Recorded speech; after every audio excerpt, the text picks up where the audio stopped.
በዛሬው ዕለት የምንገኘው በደቡብ ወሎ ዞን ቃሉ ወረዳ ጨለንቆ ቀበሌ የሚባለው ነው የምንገኘው። ጨለሎቃ ቀበሌ ነው የምንገኘው። በዚህ ቀበሌ የሙዝና የማንጎ ተክል እየተከልን ያለ ነው። ይሄ ፕሮግራም ባለፉት 7 ዓመታት ዘንድሮ 8ኛ ዓመቱ ነው ከተጀመረ በኢትዮጵያ ማለት ነው። ይሄ በአማራ ክልልም በተመሳሳይ መልኩ ላለፉት 7 ዓመታት የተከላ ፕሮግራም ሲካሄድ ነው የቆየ ማለት ነው። ይሄ የተከላ ፕሮግራም ዋነኛ መነሻው ሁልጊዜም እንደምንለው የሰው ልጅና የተፈጥሮ ግንኙነት በተዛባ መንገድ በተለይ ተፈጥሮን አላግባብ በመጠቀማችን ምክንያት በዓለማችንም በሀገራችንም ድርቅና ከሙቀት ጋር የተያያዘ ወይም ደግሞ ከአየር ንብረት ለውጥ ጋር የተያያዘ የምርታማነት መቀነስ፣ የጤና ችግሮች መከሰት፣ የተፈጥሮ አደጋዎች መብዛት እየተከሰተ ነው የቆየ እና ይህን መከላከል ዋነኛ መፍትሄው ከዚህ ቀደም የነበረውን የደን ሽፋን መመለስ ነው። ስለዚህ የደን ሽፋናችን ባለፉት ዓመታት ባደረግነው ጥረት ያው እንደምታውቁት በኢትዮጵያ ደረጃ ሁላችንም በትምህርት ቤት የኢትዮጵያ የደን ሽፋን ተመናምኖ 3% ደርሷል ነበር የሚባለው። በአገር አቀፍ ደረጃ በ20ዎቹ ቁጥር ውስጥ ነው ያለው። በአማራ ክልል ደረጃ ወደ 18 በመቶ የደን ሽፋን አለው በአሁኑ ወቅት ማለት ነው። ይሄ ቀደም ሲል ከነበረበት ቀደም ሲል ከገለጽኩት አሃዝ በመነሳት ወደዚህ የደረሰ ነው።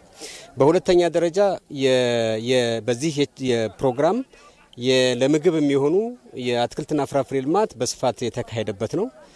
በማንጎ ልማት፣ በፓፓያ፣ በቡና፣ በአቮካዶ ልማት ላይ የተሻለ በተለይ ለአትክልትና ፍራፍሬ ገበያ ሊያወጡ የሚችሉ የአትክልትና ፍራፍሬ ልማት የተካሄደበት ነው።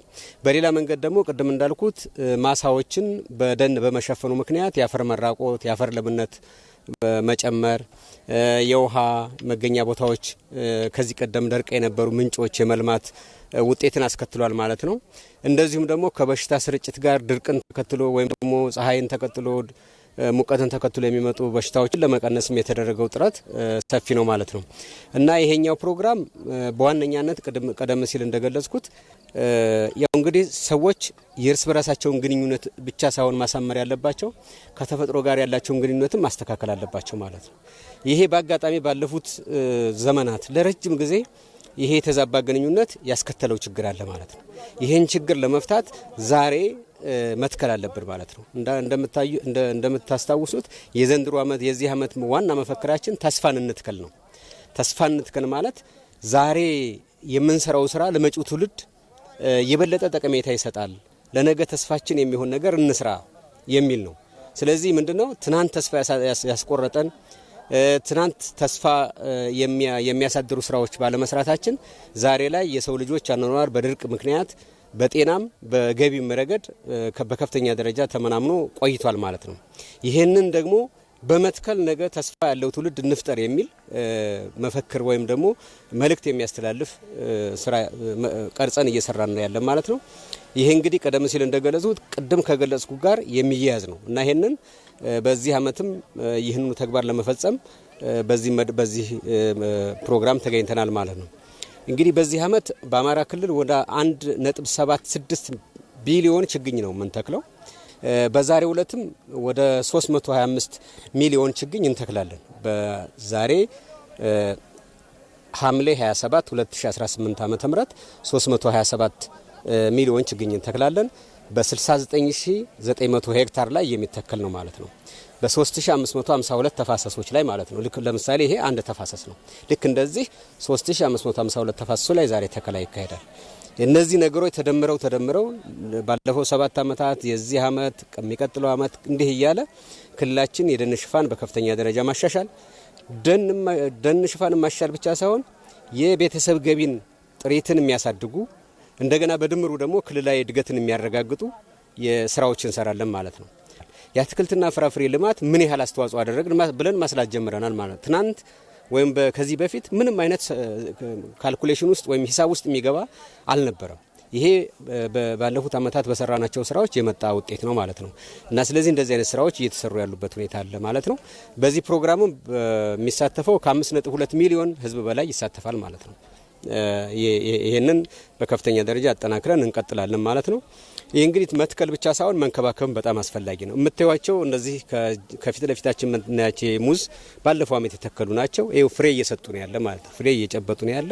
ይህን የበለጠ ማጠናከር መስራት ያስፈልጋል። መትከል ሳይሆን እንዲያድግ ማድረግ ለቁም ነገር እንዲበቃ ቅድም እንዳልኩት ገቢን በሚያሳድግበት ደረጃ መምራት ይጠይቃል ማለት ነው። ስለዚህ እነዚህን በማድረግ በአጠቃላይ የቤተሰብን ገቢ፣ የአካባቢን ገቢ፣ ክልላዊ ገቢን፣ አገራዊ ገቢን አጠቃላይ ደግሞ የክላይሜት ቼንጅን ወይም የአየር ንብረት ለውጥን የምንከላከልበት ስርዓት ነው ማለት ነው። የአማራ ክልል እንደተባለው በተለያየ ችግር ውስጥ ሊሆን ይችላል። ነገር ግን ህዝባችን በጣም ብልህና አስተዋይ ነው። ልማትን አላቋረጠም። በግልም በማህበርም እየሰራ ነው ያለ። በግለሰብ ደረጃ ምርቱን የሚያሳድግ ገቢውን የሚያሳድግ ስራ ይሰራል። ለምሳሌ በግብርና፣ በሰብል ልማት፣ በእንስሳት ሀብት ልማት እና በሌሎች በአትክልትና ፍራፍሬ ጠንክሮ እየሰራ ነው ያለ። በንግድም እንደዚሁ በተመሳሳይ እየሰራ ነው ያለ። ስለዚህ ህዝባችን አሁን በክልላችን ውስጥ የነበረው ወይም አሁንም አልፎ አልፎ ባለ የግጭት ሁኔታ ሳይስተጓጎል ልማት አንደኛ አጀንዳዬ ነው ብሎ እየሰራ ነው ያለ። ለአንዳንድ ችግሮች መንስኤ የልማት መጣታት ነው ብሎ ስለሚያስብ ይህን ልማት ሳያቋርጥ መስራት ዋነኛ አጀንዳው አድርጎ እየሰራ ነው ያለ። በዚህ በኩል በእውነት ለመነጋገር ህዝባችንን በከፍተኛ ደረጃ ነው የምናመሰግነው። በየደረጃ ያለ አመራራችንም ባሉት ችግሮች ሳይታሰር ሳይስተጓጎል ህዝባችንንና የሚመራው መንግስት ሰራተኛ ባለሙያ በማስተባበር የተለያዩ ልማት ስራዎችን በከተማም በገጠርም እየሰራ ነው ያለ። ይህን ደግሞ የበለጠ አጠናክረን በመቀጠል ከጸጥታ ችግርም የምንወጣበት ልማታችንም በጸጥታ ችግር ምክንያት ሳይስተጓጎል የምንቀጥልበት ሁኔታ ዘይዶ እየሰራ ነው ያለ። በዚህ አጋጣሚ ለሁሉም አመራሮቻችን በየደረጃው ለሚገኙት ባለሙያዎች፣ ለምልዓተ ህዝቡ ከፍ ያለ ምስጋናም ለማቅረብ ፈልጋለሁ ማለት ነው።